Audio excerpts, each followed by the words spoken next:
Hi guys, this is Vidya and I hope you're doing well. Thank you all so much for your questions, and if you've missed out on asking a question, you can leave it in the comments below or go over to my community tab where I'll be posting a lot of updates. A Q&A kind of makes it sound more formal, but I wanted to just casually chat with you guys, not about a single topic like I usually do in my other videos, but it's very interesting to see the questions you've asked me, because in my previous Q&As the questions would be more pregnancy related or newborn related, and now it's moving towards solid feeding and potty training and sleep training and things like that. So I can see that you guys are also evolving and your kids are also growing, and I know some of you by name, by the comments you've been posting, and your comments have also changed depending on the phase that your child is in. So it's very interesting to see that progression, and it's so exciting for me to be part of your journeys as well in a small way.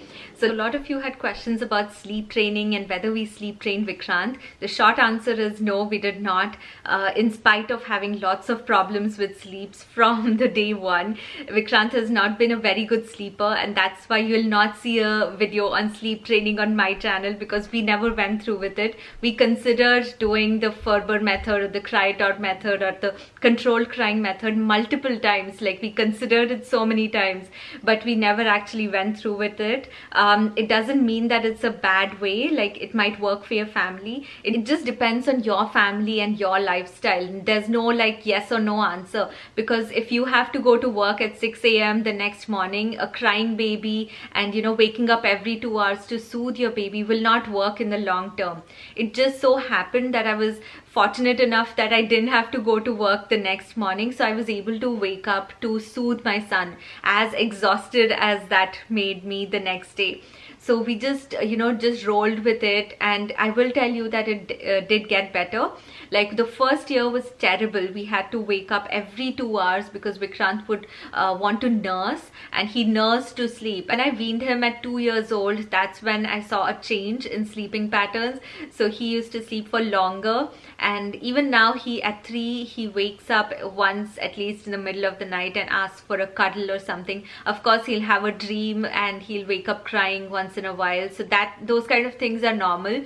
But he's still not one of those kids who sleeps at 8 p.m. and wakes up at 8 a.m. And I've kind of come to terms with the fact that my son is just not one of those kids. Would it have worked if we had sleep trained him earlier? I don't know. I've asked a number of doctors about sleep, because I felt like Vikrant was not sleeping the recommended number of hours for children and babies. And this is what I heard from doctors. First, stop nursing him to sleep, and second, do the cry it out method, and both of which just did not go well with me. I did not agree with that, so I kind of went with my instinct and did not sleep train him. Not to say that people who do sleep train are wrong, but it just worked this way for us. On a related note, Priya wants to know how to make an infant understand about day and night difference. In the first 6 months, I think all babies are kind of confused about day and night, and they sleep in their own schedules, and even if you try and train them, they'll hit a sleep regression which happens every few months, and there's a certain timeline. I'll link some information below, but at those times their sleep gets completely messed up because of all the changes that are happening in their brain. A couple of things you can do is, one, take your baby out during the day into some fresh air and sunlight, and secondly, you can when the baby wakes up in the middle of the night, try not to turn on the big lights. Keep a little night light on so you can just feed, change, burp, and put the baby back to sleep. So if you have to engage your child in the middle of the night, if they are awake and they just don't go back to sleep, try to keep a dim light on and read a book or sing a song or do calm things during the night. That will kind of help them figure out the difference. The next question I get asked a lot is about potty training, and Vikrant was potty trained at 2.5 years old, and we had a couple of unsuccessful attempts. One, when he was an infant, I tried to do the elimination communication method, where you kind of observe the baby for any kind of changes. Like, when they're about to pee or poo, you kind of know, right? They make a face or they grunt or something. So immediately you put them on the potty and you don't put them in a diaper. So we were not able to do it because we were in India at the time and we used to go out, or our schedule was not very fixed. So we were not able to put so much concentration on potty training when he was still an infant. There were other problems like feeding him or getting him to sleep, or things like that. Elimination communication, or EC as it's so commonly called, works really well for some people if you want to look into it. Another time we failed was when he was less than 2 years old, probably 22 or 23 months. We thought we'll give it another go, but he just wasn't ready. So he was not getting it, and he understood what the potty was. He knew what went in it, but he just didn't want to go.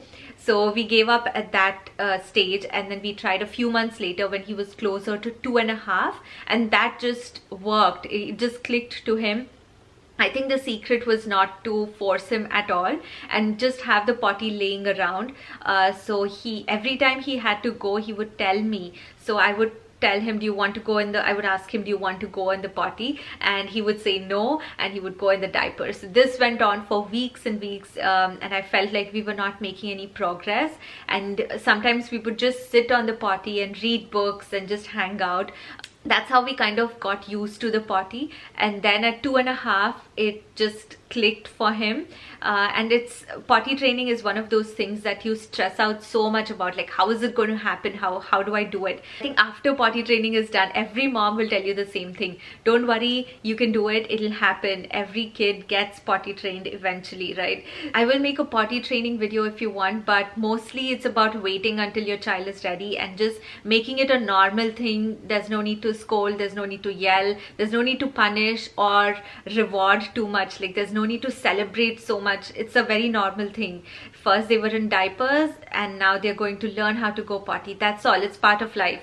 And once Vikrant was used to the little potty, we transferred him to the big potty. So all that gear I'll probably talk in a different video. It's getting too long. Varna asked about stretch marks and what we can do to avoid them. So in pregnancy, if we can keep our skin really moisturized, it helps with forming of stretch marks. But then stretch marks are mostly hereditary, and there's nothing much we can do to kind of avoid them except being moisturized. But after giving birth, the problem I had was there was so much itching and dryness when the skin kind of tries to contract back, all that loose skin, right? So that's when putting coconut oil really helped. And I have this homemade recipe for a body butter that was amazing. Like it has cocoa butter, shea butter. You can buy all organic ingredients if you want, but even if you don't, you can put almond oil, coconut oil.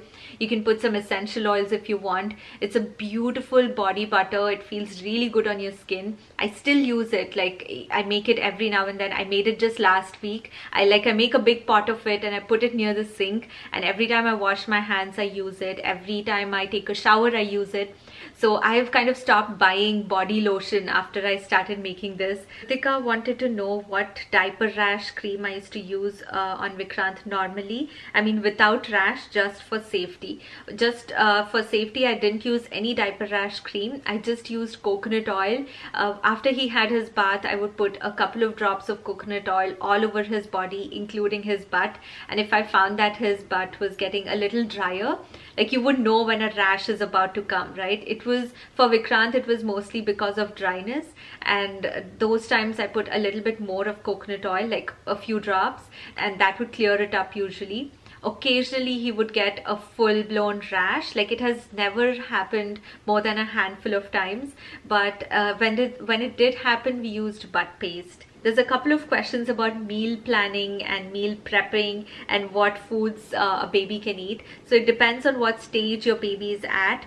When Vikrant was 6 to 12 months old, he needed a little bit more assistance with chewing, so we used to puree his food. So either usually it would be dal and rice and a vegetable, or it would be a fruit like a mango puree or apple, like steamed apples pureed, or soft pieces of pears. And he would always have some finger foods to play with, even though we were giving him purees. So I'll link my feeding videos, those would have some ideas. But I didn't make any special meals for him, so I don't have a lot of baby recipes. Around 1 year he started eating regular foods, and I would of course cut them up in smaller bites for him and just put it in a plate with different options. He would pick and choose. He would take half an hour, or he would be done in 5 minutes. He would put it all on the ground, or some of it would go in his mouth. It would all vary depending on the meal. So if you're interested, you can look into baby-led weaning, which is getting popular more and more, and which basically means that you give the child the power to choose what foods they want, when they want to eat it, and how they want to eat it. So they may mash it in their hands and then put it in their mouth, or they may try to put a piece of steamed carrot in their mouth and try to nibble on it. So we have to be kind of alert and see that they don't put it so far in that they choke. But for the most part, they really enjoy it and they learn how to eat. So in the first year of their life, the important thing for them is not to eat, but to learn how to eat. That's my opinion anyway. Try not to make meal times very stressful and a goal that you have to accomplish, like this bowl of food has to go in your belly, and try to make it more flexible where they can experiment with different things. Especially in the first year is a good time to do this, because they're still getting their nutrition from breast milk or formula, so they're not getting deprived of anything because of trying new foods. After 1 year, when they're off formula or breast milk, it becomes more important to get nutrition from food. So it's better to do the experimenting earlier than later.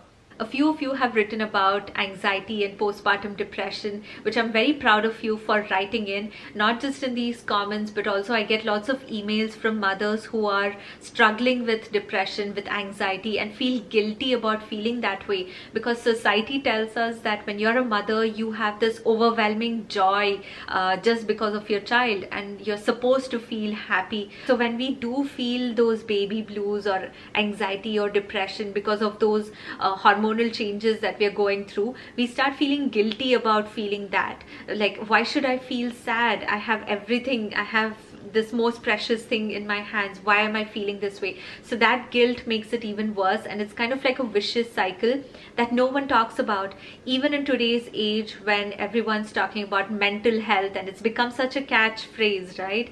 But mental health for mothers is even more neglected, because who else has more impact on a growing society than the one who is nurturing these minds at such a tender early age than new mothers, right? And guess who has no time to think about mental health or anxiety or dealing with their feelings than new mothers. No one has time for that. So my kind of goal for this year, if nothing else, I want to focus more on mental health of new mothers. Rashmi wants to know about speaking, like how did Vikrant develop those communication skills? What are your techniques to make him speak in English so fluently and clearly? So we didn't do anything specific for English, like because in our home we speak both English and Telugu. He has picked up both languages equally, and he knows whatever words he knows the meanings in both English and Telugu.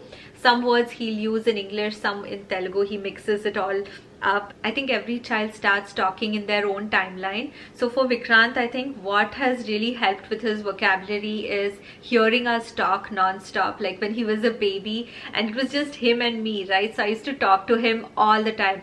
So it's called sportscasting, where you just tell the baby what you're doing. So I would just narrate to him what I was doing, and I would just keep talking to him. If I was changing his diaper, I would say, look, I'm changing your diaper, look, it's so full, and whatever.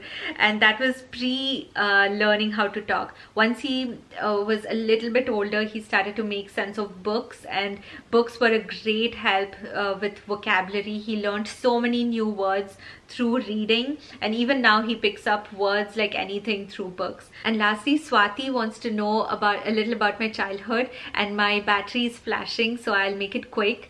So my childhood was pretty uneventful, very average, if you will. I'm an only child, and my dad's job was transferable, so every few years we moved to a different city, set up a whole new life, and that was my normal. Like every 3 years I had to change to a different different school, 3 or 4 years, and make new friends, like this whole new environment. I used to sometimes wonder what it would feel like to have the same set of friends from first standard to 12th and grow up together, because I never had that. Like, that was so novel to me. But what I did have was a whole bunch of friends. Like, I got to meet so many people. Every few years I would be immersed in a different culture, so I got to see how people think so differently in different parts of our country, and not just languages, but the habits, the patterns of thinking, the way we function, everything is different. So that kind of gave me a very wide overview of people, I think, and it has been like one of my most precious gifts. And I hope Vikrant also, through different experiences, he gets to meet lots of different kinds of people. And throughout all of these changes, the one thing that was constant was my parents. So I grew very close to them. I still am. I talk to them every single day, and that has also kind of shaped how I parent my son. And that's what it's about, right? So all the circumstances from our childhood, they shape us into the person we are now and into the parent we are to our children. So we take all of that and add in our new things that we have picked up, and parent our children in our own unique way. So with that, I'll end this video. It's almost time for Vikrant to come home, and I still have to make lunch. But if you want to follow us on Instagram, that's where I post a lot of updates about Vikrant and my life, and it's a much smaller group of people in there, so it's easier for me to kind of chat with you guys on a more personal level over DMs and such. So if you want to follow me there, that would be amazing. So I'll talk to you again in my next video. Until then, take care. Bye. Hi guys, Happy New Year! So he just got back from school and he wanted to wish you guys Happy New Year. So say bye guys. Bye guys!